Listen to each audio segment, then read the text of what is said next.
नमस्कार दोस्तों, नमो भारत न्यूज़ में आपका एक बार फिर से स्वागत है। दोस्तों, लगातार चीन भारत के ऊपर दबाव बनाता जा रहा है कि वो किसी भी बात से भड़के और चीन के ऊपर हमला कर दे। लेकिन भारतीय सेना और सैनिक जो हैं बहुत ही संयमित हैं, बहुत ही कंट्रोल्ड और बहुत ही ऑर्डर्स का फॉलो करने वाले सैनिक हैं।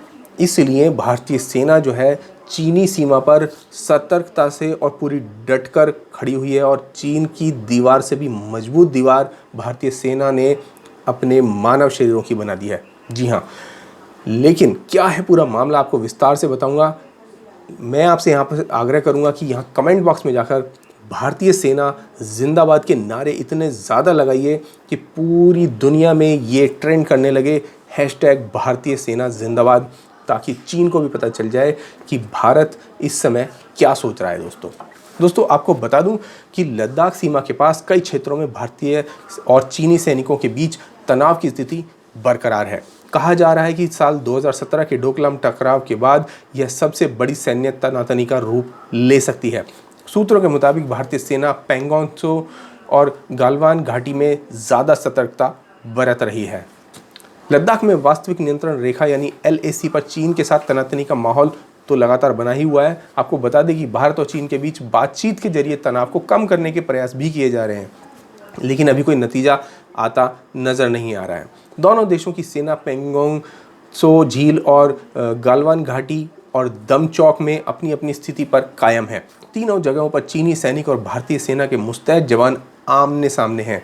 और आपको बता दूं कि ये जो जवान हैं भारतीय सेना के, ये चीनी सेना के लगभग 300 मीटर के गैप पर चीन की दीवार से भी मजबूत दीवार बनाकर खड़े हुए हैं, ताकि एक भी चीनी सैनिक भारतीय सीमा में घुसने की हिम्मत ना कर सके। दोस्तों आपको बता दूं कि चीनी सैनिकों की बढ़ती संख्या देखकर भारतीय सेना भी सतर्क है और आर्मी कमांडर सीमा के हालात पर पैनी नज़र बनाए हुए हैं।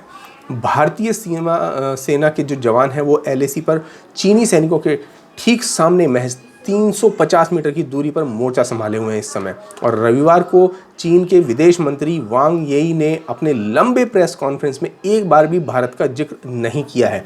यानी इस बात का मतलब समझिए दोस्तों कि जब जो वहाँ का कोई विदेश मंत्री होता है, यानी चीन का विदेश मंत्री है, और वो जानता है कि देश के तनातनी चल रही है दूसरे देश से, और उस देश का वो जिक्र अपनी पूरी लंबी चौड़ी प्रेस कॉन्फ्रेंस में नहीं करता है, इसका मतलब साफ है कि वो अंदर खाने कोई बड़ी रणनीति लड़ रहे हैं या चल रहे हैं।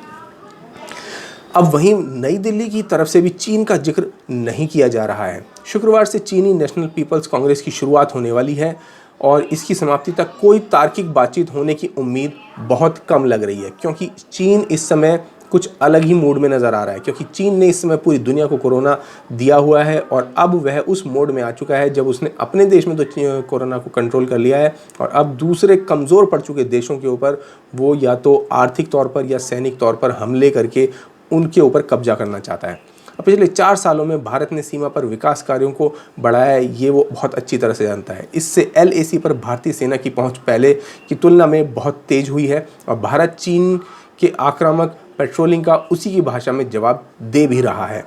पूर्वी लद्दाख के दौलत बेग ओल्डी इलाके में कमांडर स्तर की बातचीत हुई थी, जिसका कोई भी निष्कर्ष नहीं निकला था। चीनी सेना के जमावड़े के बाद जवानों की संख्या बढ़ा चूँकि भारतीय फौज की उत्तरी कमान तय रणनीति के तहत कभी भी पूर्वी लद्दाख में अतिरिक्त सैनिकों को भेजने में सक्षम है और बहुत सारे जो जवान हैं उनकी छुट्टियां कैंसिल हो चुकी हैं और अब उन्हें सीमा पर भेजने की किसी भी समय ऑर्डर आ भी सकते हैं। पूर्वी लद्दाख में LAC पर चीनी सैनिक 3 जगहों पर डेरा डाले हुए हैं। टेंट लगाने के साथ ही चीनी सैनिकों ने वहां पर निगरानी यंत्र स्थापित किए हुए हैं। इनसे कुछ ही दूरी पर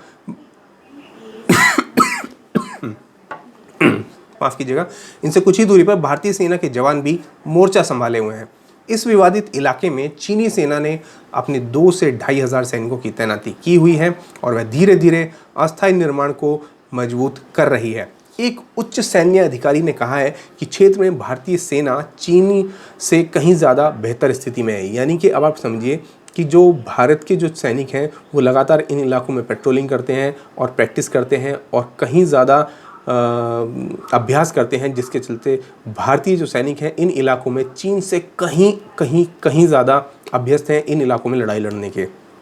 गलवान घाटी में भी दरबुक शो दौलत बेग ओल्डी सड़क के पास भारतीय चौकी KM-120 के अलावा कई महत्वपूर्ण ठिकानों के आसपास चीनी सैनिकों की तैनाती भारतीय सेना के लिए सबसे जो बड़ी चिंता का विषय है। सेना की उत्तरी कमान के पूर्व commander lieutenant general DS Hooda ने कहा है यह गंभीर मामला है, यह सामान्य तौर पर किया गया कब्जा नहीं है। यानी कि अगर आप इस चीज़ को समझें तो ये जो इलाका है दौलत बेग वाला, ये वही इलाका है जिससे पिछली बार 1962 में लड़ाई का समझिए कि मुद्दा शुरू हुआ था, और यहाँ पर ही ये फिर से अपने उसी इलाके में घुस आए हैं। तो इसका मतलब ये है ये जो है ये कोई कब्जे का सामान्य मामला नहीं है। लेफ्टिनेंट जनरल हुडा ने जोर देते हुए कहा है कि गलवान क्षेत्र पर दोनों पक्षों में कोई विवाद नहीं है, इसलिए चीन द्वारा यहाँ अतिक्रमण किया जाना चिंता की बात है। तो ये समझने की बात है कि ये जो इलाका है, अगर यहाँ पर चीन अपने इलाके में आकर जम जाता है या वहाँ पर आकर बैठ जाता है तो इसका मतलब साफ है कि उसकी मंशा जो है वो ठीक नहीं है। वो कहीं ना कहीं इस समय अपनी जो रणनीति है उस पर आगे काम कर रहा है, क्योंकि उसी के चलते तो उसने लगातार नेपाल को अपने कर्ज के तले दबाया हुआ है, और अब जब नेपाल उसके कर्ज को चुकाने में सक्षम नहीं है तो उससे वो बातें कहवा रहा है जो चीन असल में कहना चाहता है। चीन की यही रणनीति है दोस्तों। चीन ने पहले तो पाकिस्तान को इतना कर्जा दिया वन बेल्ट वन रोड वाले प्रोजेक्ट के तहत, सी पैक के तहत इतना पैसा दिया कि पाकिस्तान उसके उधार के तले दब चुका है, और अब वो चाह के भी अपने जो कदम है वो पीछे नहीं ले पाता। वह जानता है कि भारत से लड़ना उसके लिए नामुमकिन है, लेकिन चीन की शय पर वो लगातार भारत में सीज़ फायर का उल्लंघन कर रहा है। आज भी उसने सीज़ फायर का उल्लंघन किया है, जिसमें भारत के कई मवेशियों के मारे जाने की खबर है और कई घरों को क्षति भी पहुंची है। यानी कि चीन लगातार एक तो पाकिस्तान की तरफ से, फिर इधर नेपाल की तरफ से भारत को घेरने की कोशिश कर रहा है, और सामने से खुद भी अपने मोर्चे पर सैनिकों को भेज रहा है। यानी कि उसकी पूरी रणनीति है कि भारत का जो ध्यान है वो लगातार इस इलाके में फंसाए रखे, और वो अपना जो काम है वो समुद्री रास्ते से जो समुद्री रास्ता है चीन का, जो वो जापान और चीन के इलाके से होता हुआ गुजरता है, उसको पार करते हुए अपना कब्जा जो है अरब सागर में, और अरब सागर की जो देश हैं उनके साथ व्यापार करके बना ले।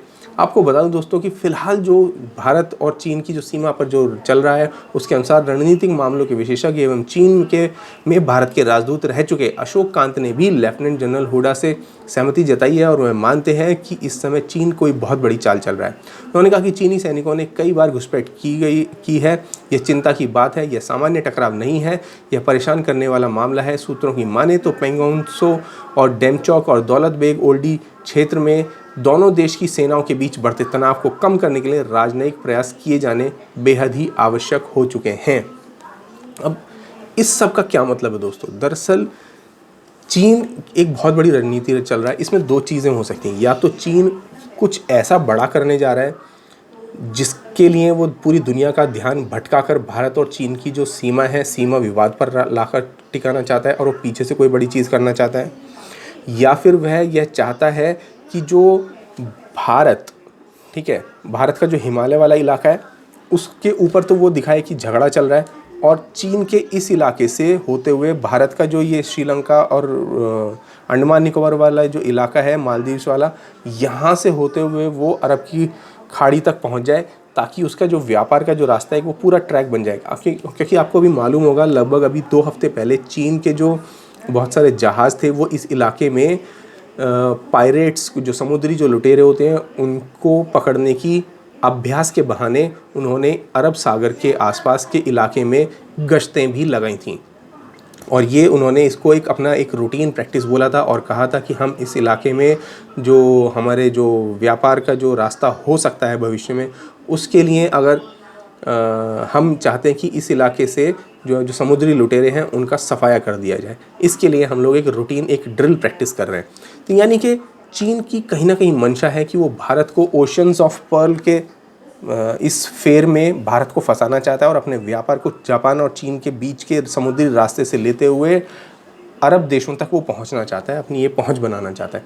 अगर ऐसा हो जाता है तो समझिए कि भारत पूरी तरह से चीन के एक गोलाकार चक्र में फंसकर रह जाएगा, जिसके बाद भारत का कभी भी दुनिया से व्यापार कर पाना उतना आसान नहीं होगा। तो दोस्तों इस सब के ऊपर आपका क्या विचार है हमें कमेंट बॉक्स में लिखकर बताएं, और इस नालायक चीन का क्या इलाज हो सकता है इसके बारे में भी हमें बताएं। धन्यवाद। जय हिंद।